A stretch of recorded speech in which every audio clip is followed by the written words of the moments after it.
Very good. Good morning, everyone. We're going to get started now on our morning talk for the second day. Sorry we had a cancellation for the first talk, but the speaker was called away. He was actually here and had to leave early.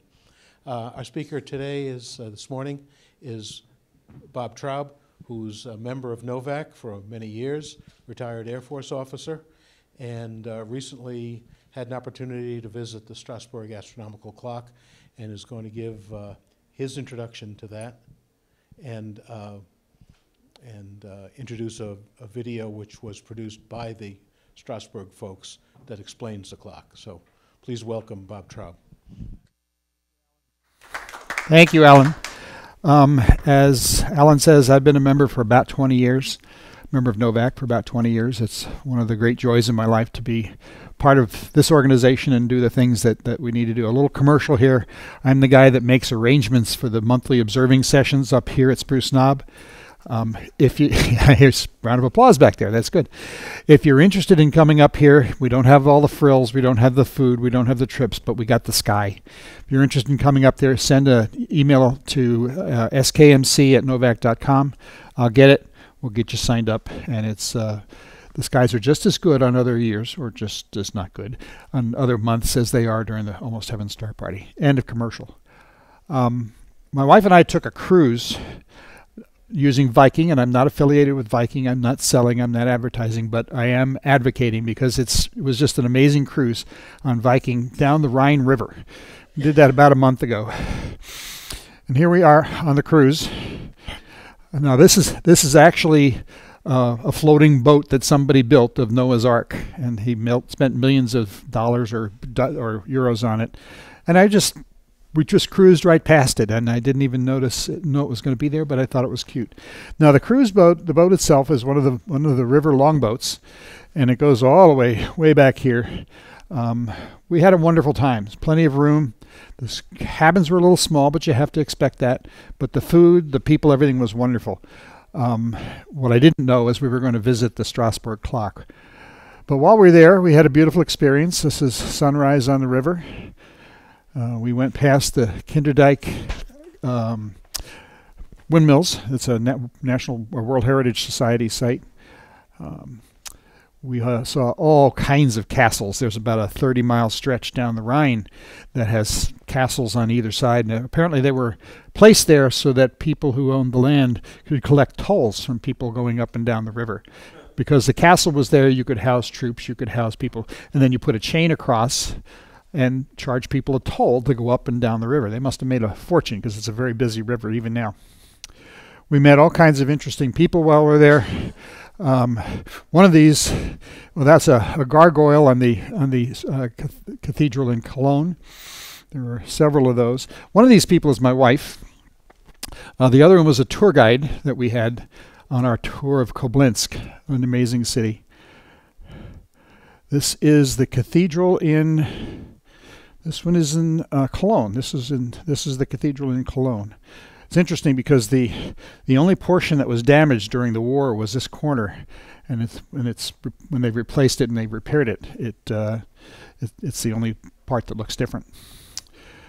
We saw many wonderful sights, visited many important places, like the wine cellar, Riesling wine country. It's a great place to go visit. Some wonderful food, cheese shops. Had a great time. And there we are at the wine shop. That one's my wife, Marcy. Okay, so now we're going down the river. We've been going for about 4 days, and we stop in Cologne, in Strasbourg, the French city of Strasbourg, and we visited the Cathedral of Notre Dame. No, not the other one, the Cathedral of Notre Dame in Strasbourg. I was unaware of what we were going to go see until the guide said, "Oh, we got to hurry because the clock's going to go off in 10 minutes." Okay, so we hurried on in, and lo and behold, the cathedral itself was beautiful in the architecture, the rose windows and all this other stuff. But we finally came upon this clock, and we came upon it in time so that this is like a cuckoo clock on steroids, guys. There's all these components move. They do all kinds of different things, but the impressive part for me was the astronomical information that presented. I did some research after I created the slide. The original clock, the one that this one replaced, was actually built, not quite as complex, but it was first built, 1 second, maybe 2 seconds. First built in 1352. So it wasn't obviously as complex as this. It was a more simple version because of the technology at the time. But in the early 16th century, it broke. The restoration for it began. They'll explain a lot of this in the tape, but the restoration began in about 1575, so 1574. But it was based, the celestial parts of it were based on the Copernican system. So Earth was at the center. We knew that it wasn't, but it was the prevailing sentiment at the time. So when it was built, it was immediately obsolete. But that's okay. That and the change to the Gregorian calendar required it to be updated. And it broke again in 1788. And that's where we talk about here. So this version of the clock was started in 1788, but it stopped and it was repaired in reparations began in 1838 and were finished by 1842. So mid-19th century, these technologies were in place. You'll see a lot more of this in the video, so I'm not going to spend too much time, but it shows you the day of the year. Happens to show you the saint of the day because it's in a church. And it does that for all 366 days of the year. On leap year, a little slot opens up and it shows you the fact that it's leap year today. It's on February 29th. They'll show a picture of that. It shows you the stars that are up. It shows you this rising, setting of the sun. It shows you the position of the moon. These set of dials will even predict when eclipses are going to occur, when the sun and moon coincide. Not necessarily where, but it will say there's an eclipse going on somewhere. Is that the world as understood in 1920? The projection here? I believe it. I'm guessing that it is. Well, it's a polar projection. There's the North American and Africa and so on. So I can't answer your question other than that, other than to say that I don't think it's been updated since it was originally designed. All of these parts move. It shows you the relative position of the planets, and it does that based on elliptical orbits, not circular orbits. So it's got a mechanism for calculating the position of the planets based on their ellipses. The days of the week and the gods associated with them.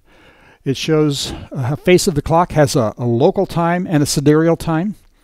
So the time according to the sun. And so it shows you both. There's so much information there, I felt like I was looking at an 18th century iPad.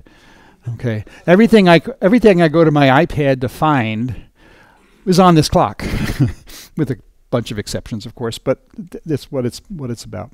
So what I'm going to do, the video is going to talk in a lot more detail and show you a physical 3D representation of the clock and how the clock works, the backward, the behind it, and the inner workings.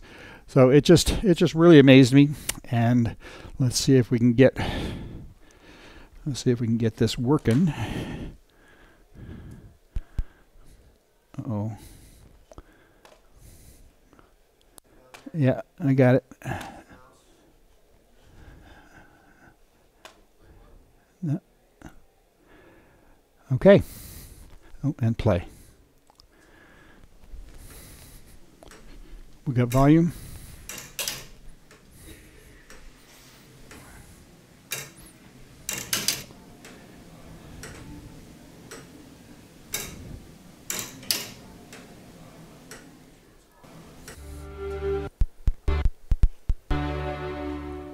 What is our place in the universe? There we. What meaning should we give to our existence?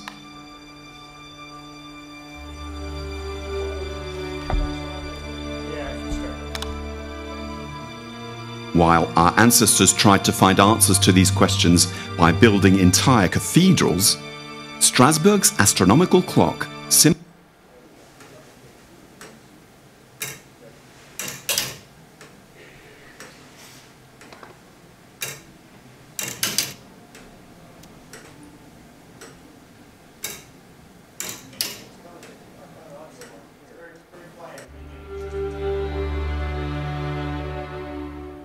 What is our place in the universe?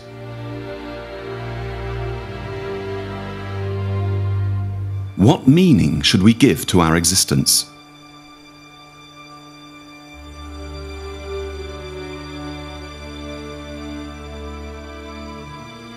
While our ancestors tried to find answers to these questions by building entire cathedrals, Strasbourg's astronomical clock symbolizes humanity's search for meaning all on its own.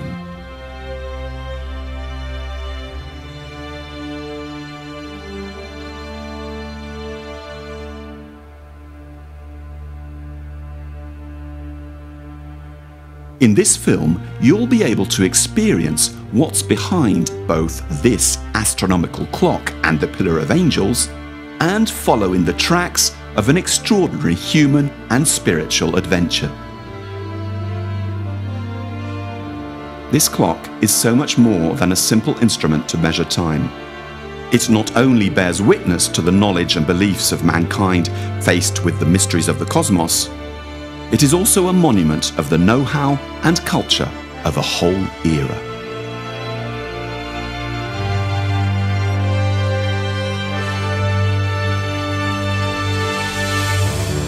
Our story begins 8 centuries ago, at a time when this clock did not yet exist.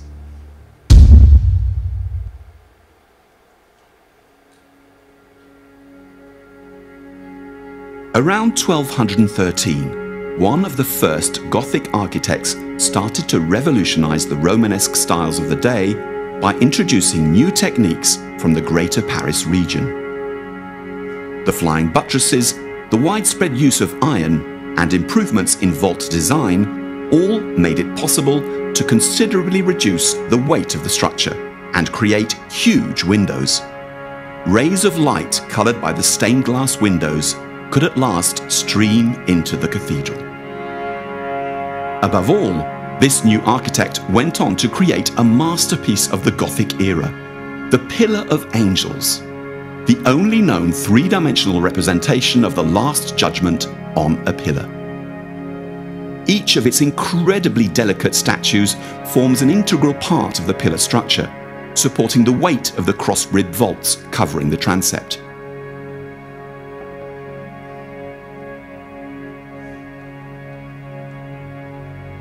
Using a quite extraordinary combination of polychrome architecture, sculpture, and stained glass, the master of the pillar designed what became magnificent surroundings for the first astronomical clock that arrived a century later.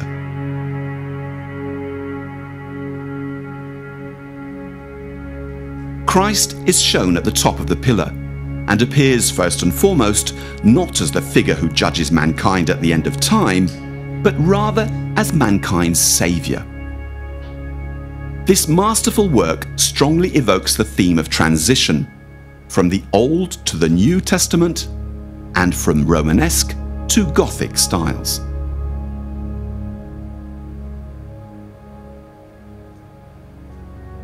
The cathedral's south transept facade was chosen by Gothic builders as the place to set up a set of sundials showing the rhythms of medieval man's daily life.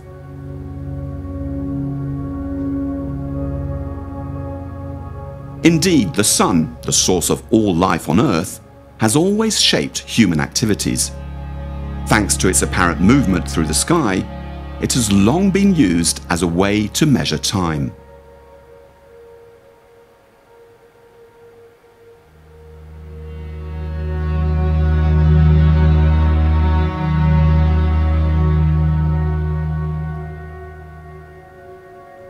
The adolescent figure at the sundial thus bears a canonical dial divided into 6 sectors that show the starting times of the prayer services.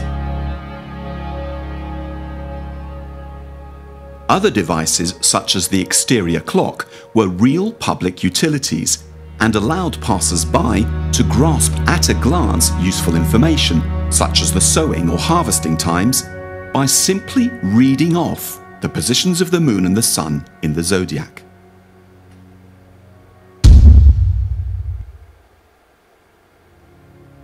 Over the last 6 centuries, there have been 3 astronomical clocks on this spot in Strasbourg Cathedral.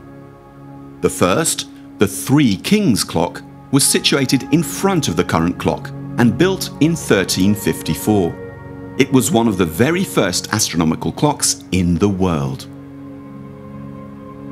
From the beginning, it was admired for the automata that gave it its name. Its construction marked a major cultural revolution in medieval society. No longer was it the course of the sun that showed the passing of time, but rather the hands on a clock face. Precision, however, was not of great importance at that time, and the 3 Kings clock did not even have a minute hand. The clock was famous for its fully jointed crowing cockerel at its top. To this day, it is the oldest working automaton in the world.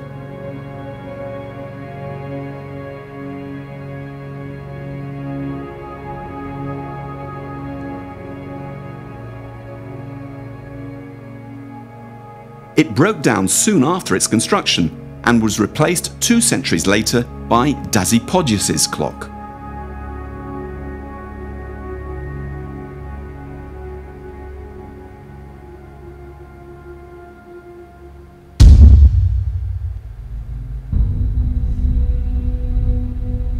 The second clock has been almost completely preserved in the Strasbourg Decorative Arts Museum, and typically for the Renaissance period, it was the work of a multidisciplinary team.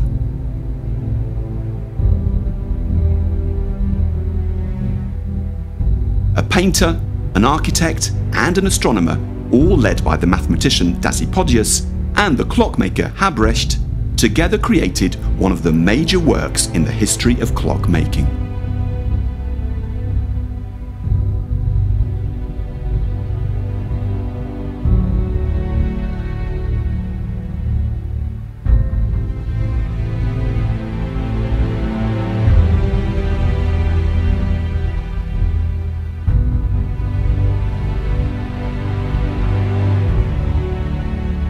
After 2 centuries of existence, the wrought iron cogwheels were clogged with rust and sludge.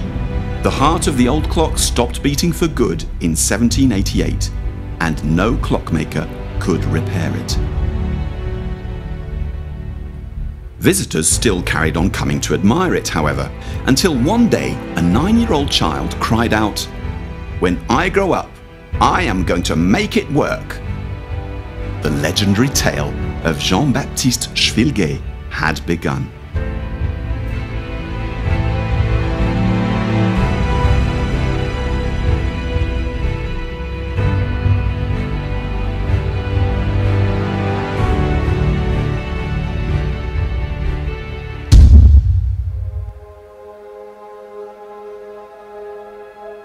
Very early on, Schwilger showed an amazing gift for mechanics. His childhood passion for the astronomical clock led him to become a clockmaker, and he then trained in mathematics and cosmography.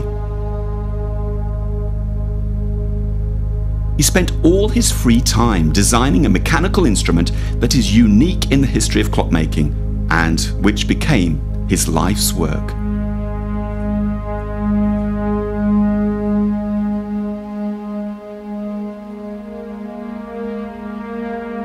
He was an inventor and a constructor in many domains, but it took him more than 30 years to design a new mechanism for the clock, until finally he was entrusted to build it in 1838.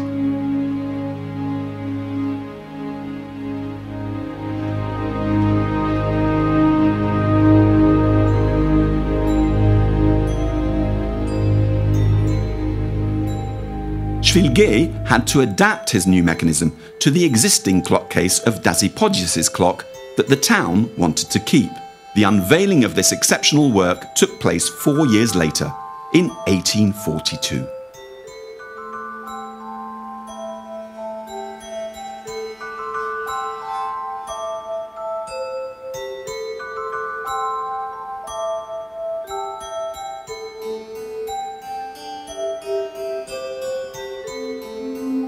Schwilger's clock is the result of a monumental effort. It's also not just a work of art to be admired, for two new dimensions were added to it: time and motion.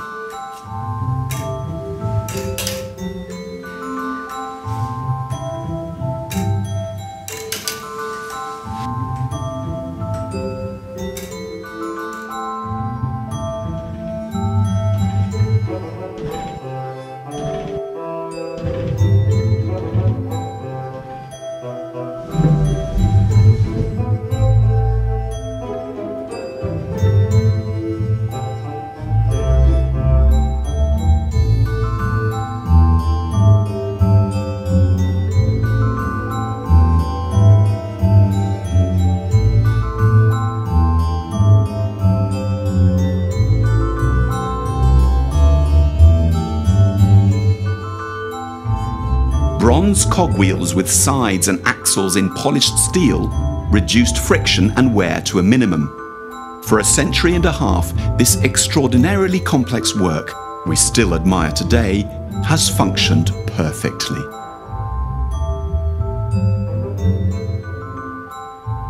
The heart of the clock is on the first level. This is where the seconds tick away, and it's from here that all the other mechanisms are set into motion.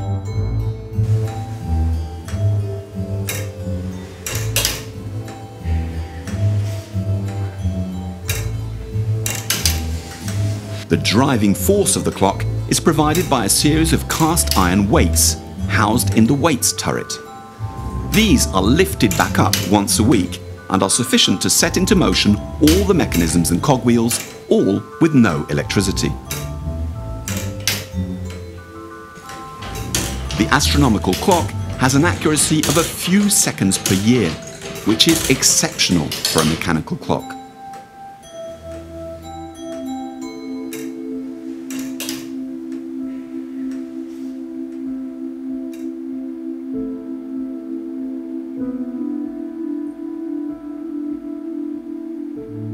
Let's take a closer look at the markings on the case. The arrow on the statue of Apollo indicates today's date on a moving and circular perpetual calendar.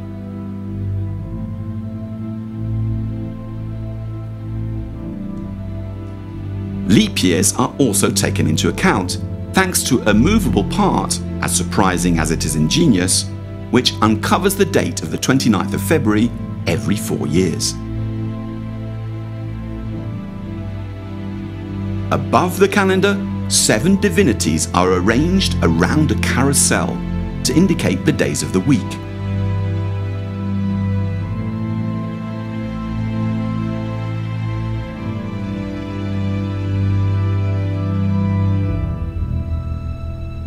The gallery clock face has 2 pairs of hands, a silvery one showing the official time and a gilded one showing the local mean time in Strasbourg as defined by the position of the sun.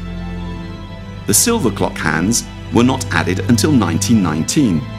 This was mostly due to the development of rail transport that required one unique time for the whole of France. Every day at 12:30, when the sun is at its highest point, all the automata start moving.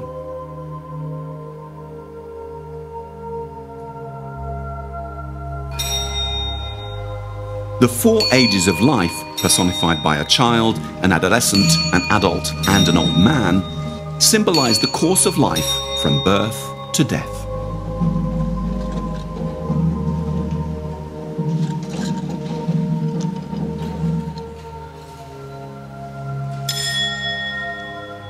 The bell of death sounds every hour, but it is in fact an imitation.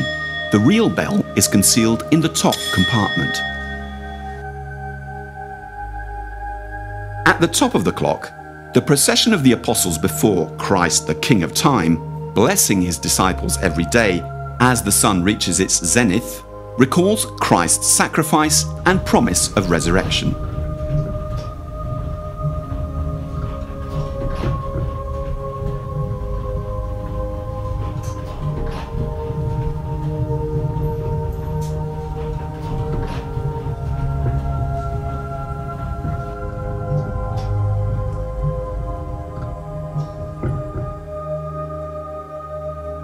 After the passage of the last apostle, Christ blesses the visitors with the sign of the cross. At night, the quarter-hour bell and movements of the statuettes stop, symbolizing man's time of rest. The bell of death, however, stays active day and night and rings on the hour 24 hours a day. The cockerel, the original of which Schwilgate replaced in the 14th century, interrupts the apostles' passage by crowing 3 times, underlying the mercy of Christ, who forgave Peter's 3 demands.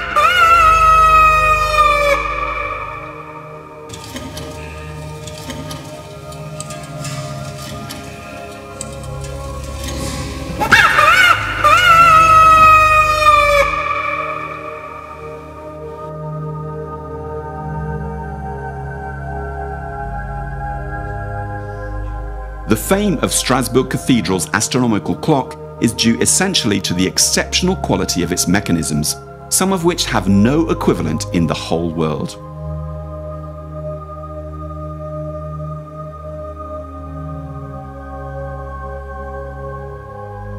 Let's start with the planetary dial, in the middle of the front face of the clock. It shows the exact positions of the 6 planets of our solar system that are visible to the naked eye.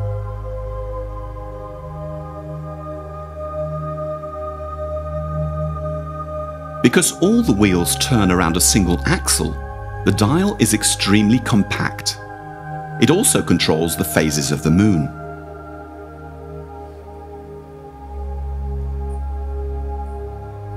This very well proportioned mechanism is remarkable for its precision. If we look at Saturn's orbit around the Sun, which takes over 29 years, the clock's margin of error is only 8 seconds.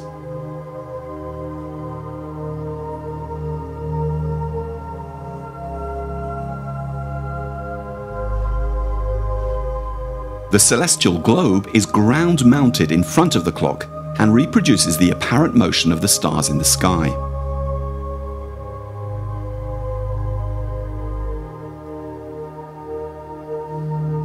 A complete revolution takes 23 hours and 56 minutes, and more than 5,000 stars are represented.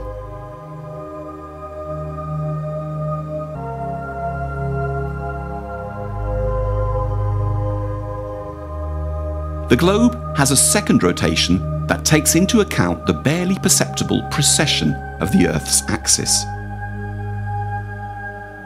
This mechanism of the precession of the equinoxes is most impressive and symbolizes the degree of perfection of Schwilgate's work. It takes more than 25,000 years for this mechanism to make a complete revolution.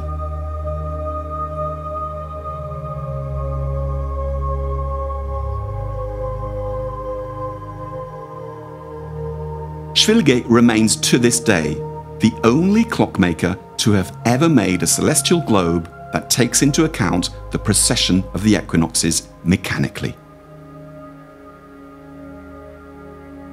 The dial of apparent time indicates the actual motions of the Sun and the Moon as they can be seen in the Strasbourg sky.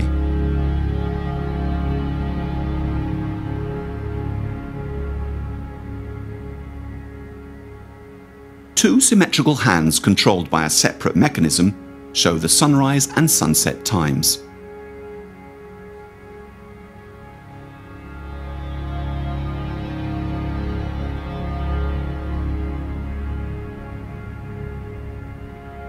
The motions of the Moon and the Sun are affected by quite a number of irregularities, and their precise representation is a very complex astronomical problem. In solving this problem, Schwilgate designed a clock-making masterpiece that illustrates the virtuosity with which he was able to mechanically transcribe even the most complicated celestial phenomena. He took into account the anomalies that affect the courses of the Sun and the Moon by inventing a mechanism that is unique in the mathematical world of solar and lunar equations. Let's look at two of the anomalies that affect the course of the Sun.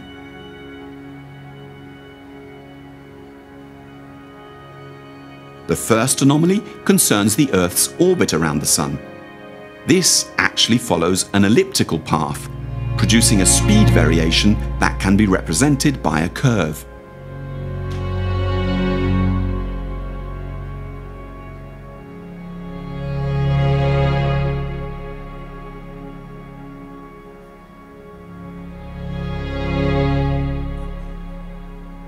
The second anomaly takes into account the angle between the Earth's equator and the plane in which the Earth rotates around the Sun.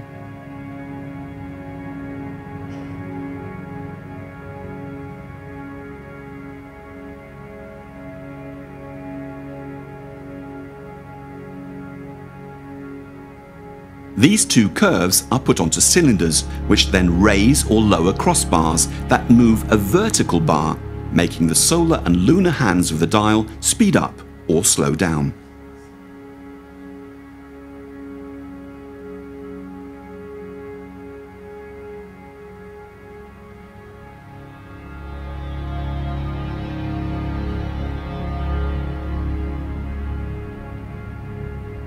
The same principle is applied to the irregularities affecting the Moon's orbit.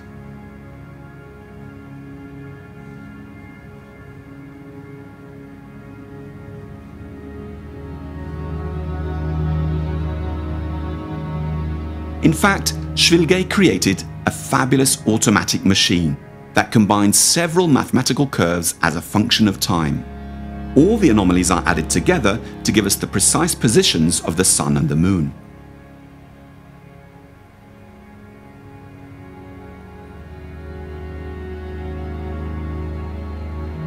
Because the predicted positions of the Sun and the Moon are corrected by these mechanisms, they are so precise that 2 centuries ago, Schwilge was able to predict the exact moment when lunar and solar eclipses would take place. Thus, on August the 11th, 1999, the Sun and the Moon were lined up to the minute on the clock as well as in the sky.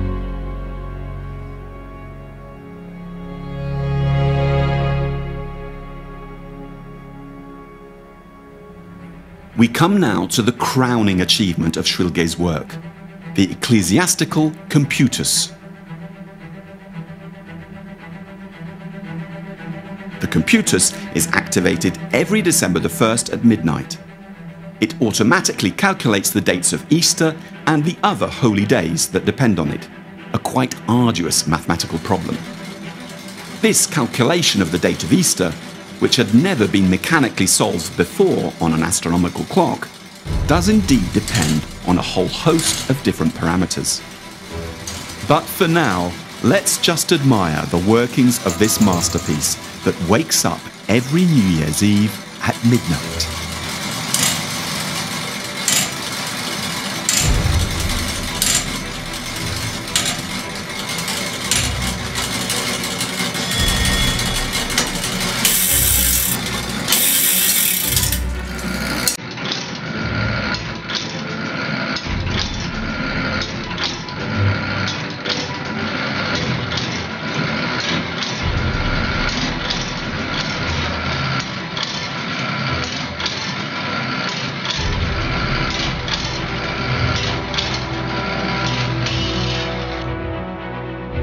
The computus is the most complex clock mechanism ever built. It can be considered as a true ancestor of our modern computers.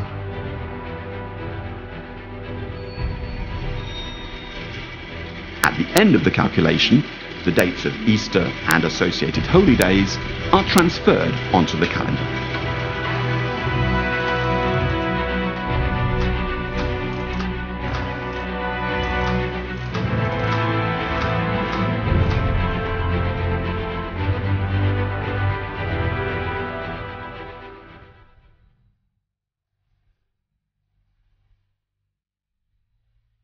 Strasbourg Cathedral's astronomical clock is not just an absolute masterpiece of technique and inventiveness.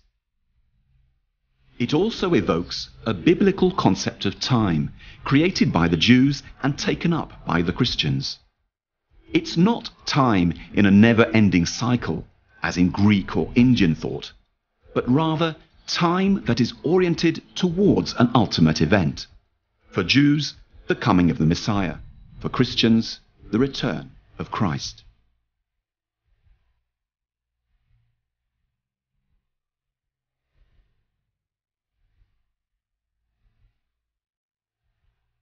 The astronomical clock tells, of course, a marvelous story about time.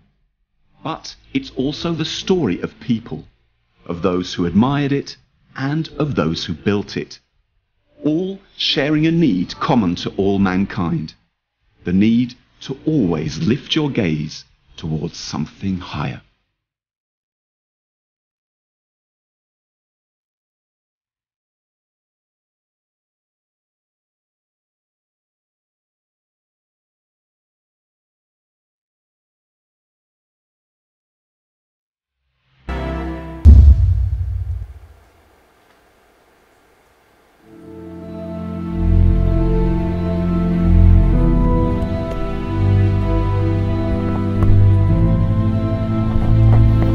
That makes the iPad look obsolete.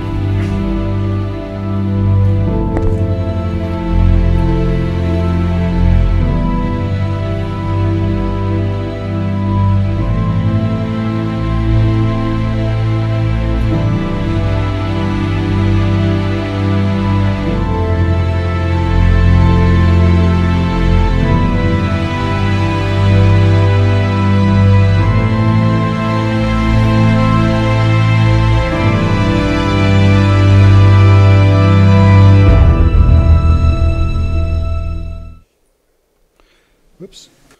We bought the video, the thumb drive with the video on it at the cathedral. And as soon as we saw it, I knew you guys probably would enjoy it, and I think I was right.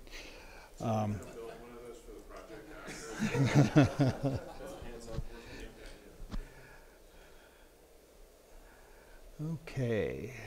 Could we build another one of those? Mechanically, from current slide. Lead weights. I think the question is, we probably could with the technology, but the math that would have to go into it would be, you know, challenging, to say the least.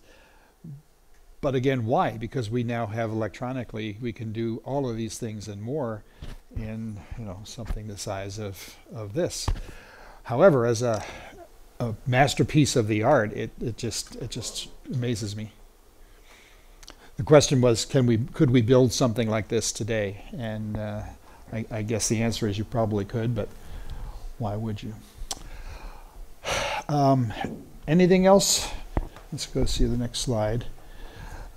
As I say, I had a lot of fun on the cruise. This is one of the vineyards we visited. I had a lot of wine and much good food.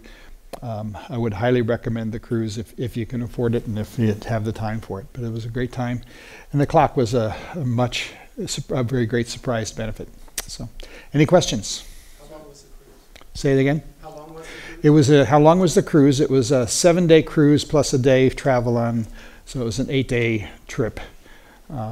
We started in Amsterdam, and we went south on the Rhine and finished up in Basel, Switzerland. Of course, Basel is in the Alps, or it's near the Alps, and so it's much higher. So several times, about 10 times during the cruise, we had to go through locks, which was a fascinating experience, seeing this whole great big huge ship just rise up. Yes, sir.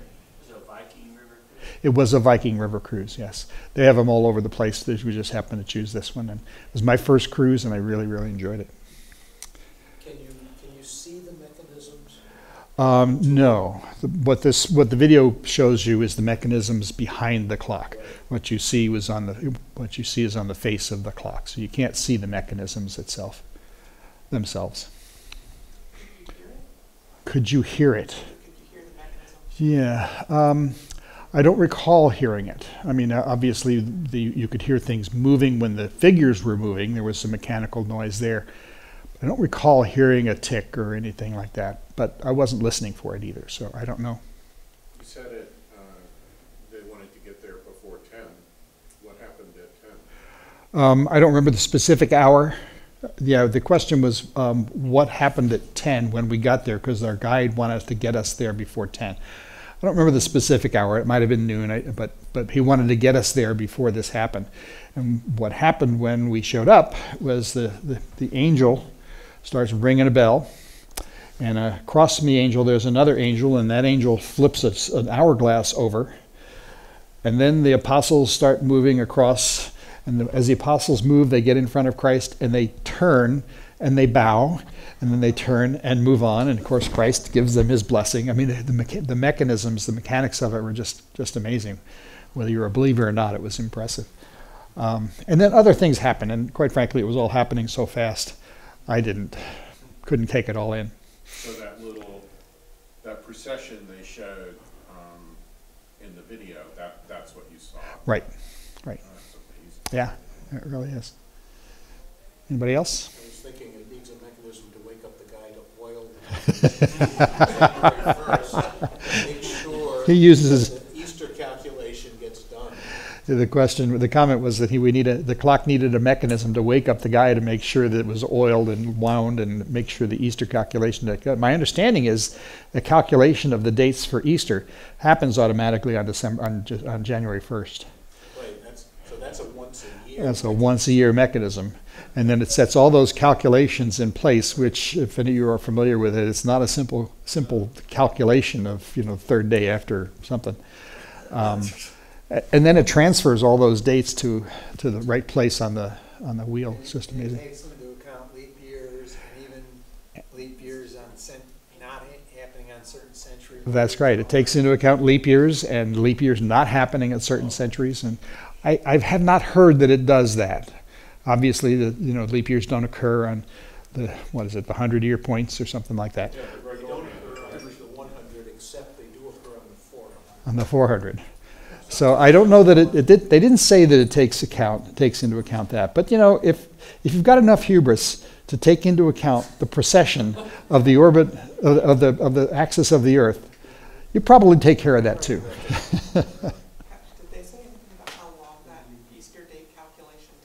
The question is, did they say anything about how long the Easter calculation takes? And I did not get that information, and they certainly didn't mention it in the video. But it's all mechanical, so it's got to be an iterative thing. It has to take a while. It has to be done before Easter, though. So, anybody else? They mentioned accuracy was about 3 seconds a year, which is stunning, but it's been running for a couple of 100 years now. So. Did they talk about do they reset it annually? How do they adjust it? I'm sure that they reset it so that it can retain its accuracy, but I've never heard anybody mention that that's one of the jobs on the question. No giant screwdriver you go in there. Probably is. It's gold. It's got an automated giant screwdriver. There you go. That was cool, Bob. It was. Thank you very much. I've seen this about half a dozen or a dozen times now, and every time I watch it, I hear more things, and I'm just so amazed by it. So glad you enjoyed it, and come to my talk tomorrow.